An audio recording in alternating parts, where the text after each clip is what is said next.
With 6 Samoan players filling spots on the Auckland Huskies roster, it's no wonder there's been proposals to change the team's name.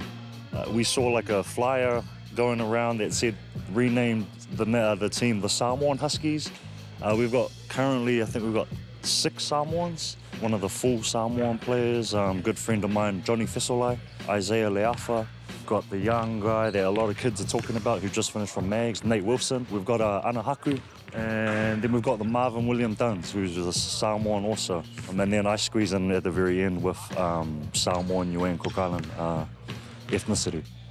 3 weeks into a revamped NZNBL competition, the newly christened Auckland Huskies have had to knock the rust off after the Level 4 lockdown.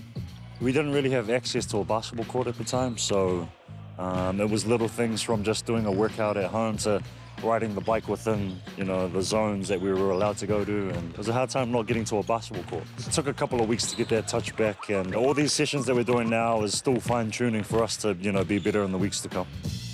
Although the team had been training together before the competition tipped off, star point guard Isaiah Leafa has had a different lead-up to his Huskies debut. The globe-trotting Kiwi had his time at Sacramento State University cut short by COVID-19. Oh, yeah, it was a good experience, I liked it a lot. I was enjoying it. But yeah, basketball got cut short. We got on the bus, about to go to the arena, and then the coach gets a call and says, your season's been cancelled because of COVID. And it's guttering because it was your last season there, and there's not much you could do. The safety was the priority at the time, and I hadn't played for, I think it was 110 days. Coming out of the quarantine for 2 weeks, just that first game, I went 1 for 15, and I was struggling out there, and then I think these practices are helping, get my legs back, get my lungs back. Even with the setbacks of COVID-19, these Samoan Huskies see the new Auckland franchise as their shot at attracting more Pasifika youth to the sport, a sport laden with opportunity both home and abroad.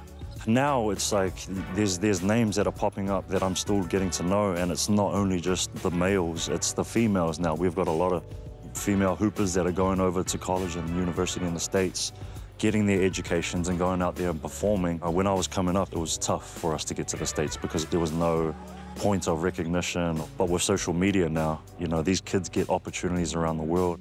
Despite a cold start to the season, these Huskies recognise the opportunity ahead to build the franchise into a household name.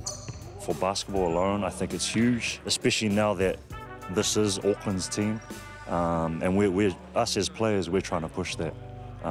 We care about our communities and we care about our kids. I want to see kids wearing this brand in the future to come. So we're trying to push our Polynesian kids. I know there's another Steven Adams kid out there. So if we can somehow, boost that with the Huskies organization, that's our goal.